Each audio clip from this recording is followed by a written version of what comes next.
Hello and welcome back to Armoury Antiques and Militaria and our YouTube channel. Welcome back to the channel, ladies and gentlemen. Now, I told you in some of our previous videos that we have some interesting objects coming through the shop recently, and I wanted to show you this because the information on this seemingly innocent set of binoculars is far more interesting. Anyway, welcome back to the channel, ladies and gentlemen. We hope you're well. Hope you're finding the objects that you're looking for your collections at the right prices and the right quality and condition. I know it's getting harder and harder out there to find good things, but we have loads of it coming through here at Armoury Antiques and Militaria, so you need to pay us a visit and come and visit my wife and I down here in Tavistock, Devon. We've got some great stuff coming through, and this is just one example. Now, Angela, we got these in this morning, didn't we? We did. And what does it say about the history of these particular binoculars? Now, I'll give you a clue while Angela's getting the references out. But what I want to show you, first of all, these are Nazi binoculars. And we've got them fully marked here with the Nazi swastika and other initials. Carl Zeiss is the maker, so top quality lenses and various reference numbers and the original hangers. And these are U-boat binoculars. Tell them the story, Angela. Tell them what we know. Right, so the client we bought these from, his father was called Harold Andrews, and he was born in Poplar, and he was an acting first lieutenant with the Royal Navy Voluntary Reserve, and two of the vessels that we know he served on, according to the Sun, was HMS Pink and HMS Springbank. Now, when the gentleman's father acquired these, he was actually bringing in a U-boat to Chatham when he basically, yes, acquired the binoculars from the U-boat. So these were brought, Angela, these were brought in, so this gentleman brought these U-boat binoculars in from a captured U-boat, 1945, into Chatham docks. That's absolutely right. Ah, that's interesting, because I haven't researched this yet. We're going to research that and we can tell you what U-boat this come from.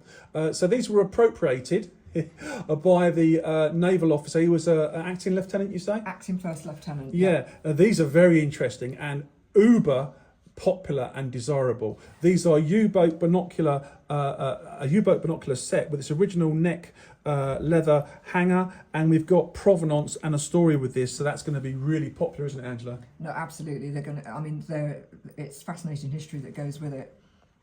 Anything else to add on the binoculars at all that you've seen on the research? I was just looking at this now. HMS Pink and Springbank weren't the only vessels he served on, but the Sun, I think, said he believed it might have been HMS Pink he was on, who he brought the U-boat in with. Okay. So that's the one he thinks he was on at the time, that when he brought the U-boat into Chatham. Wow. I mean, that's really interesting. I mean, I've got to say thanks, Angela. That's really interesting. Now, U-boat binoculars are not common. You know that. I know that. Angela knows that as well, don't you? These are quite rare, quite scarce. Now, as I've said to you, Carl Zeiss is the maker of these binoculars, as you can see here. Carl Zeiss, and it's got obviously Jenna at the bottom here, and the magnification and various serial numbers. And we've got the Nazi eagle here and swastika and reference numbers here underneath and by the side of the eagle. We've got other references here on the other side of the binoculars, and they're in fantastic condition. Now, I've checked the optics on these. Haven't cleaned them. This is as they came to us. They've been in the family since after World War II, from the same family with that story. So the provenance means everything with these. Yes, you can find binoculars sometimes with the swastikas on them if they're right. These are 100% right, 100% original with a fantastic story. Did you want to say something? No, the gentleman does remember, I think, his father having these from when, obviously, the gentleman we bought these from was obviously very young. So, okay. Yeah. Yeah, so very interesting. So, as I said, I've checked the optics on these, and they're perfect. Now, the leather hanger on it, I'm just going through it now because these have just come in.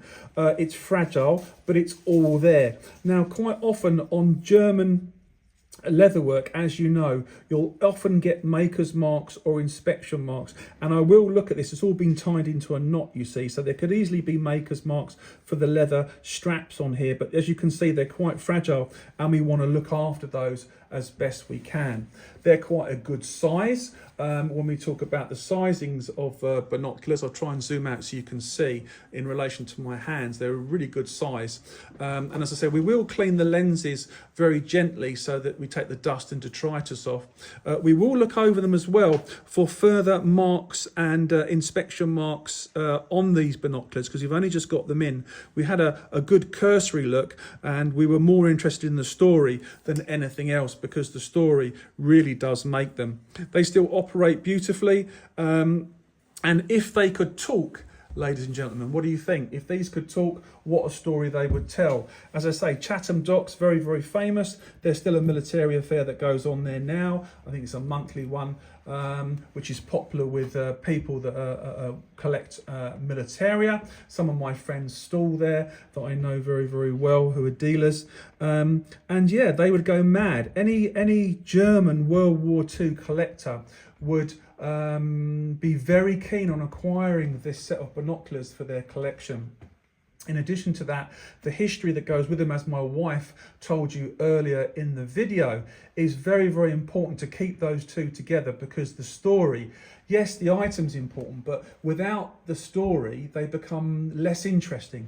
And that story of the ships, the two ships we mentioned, and the fact this was a submarine that was seized in 1945, when these were taken off of one of the officers from that submarine that was brought into Chatham, that makes it super interesting for me, and I'm sure it will do for you collectors out there. Now, everyone loves Nazi World War II memorabilia, whether it's medals, whether it's daggers, whether it's swords, uniforms, hats. It's universally collected, and people absolutely adore that period of history and the quality of the items that were made during that period. And it's really, really clear in this example here with these binoculars that when we talk about quality, we're talking about Carl Zeiss. They're the finest makers of optics that you could go to, really. And Carl Zeiss, you know, whether it's glasses, whether it's binoculars, whether it's a telescope, the finest available. So these optics are the best, and the Germans were known to use the best materials and the best manufacturers, as we see with their daggers, swords, uniforms, whatever it may be. So yeah, really important, these. They'll be available on our website for sale soon. I've got to photograph them for you. They've literally just come in, and I wanted to share it with you because I'm putting together some videos to put on YouTube for you guys, so you can enjoy them and refer to them for your reference. Now, just because you've got a set of binoculars perhaps in your collection with a swastika and an eagle on it, doesn't make it interesting, and it doesn't make it genuine. There's a lot of binoculars out there that have been marked with swastikas and eagles that are wrong, that are fakes, but they're quite easily spotted. So you just need to be careful of that, guys. I know that you're sensible, but just be careful. German stuff is one of the most prevalent when it comes to fakes and reproductions, and people will happily sell you things that aren't right. So just be careful when you're at militaria shows or buying from amateurs that have websites.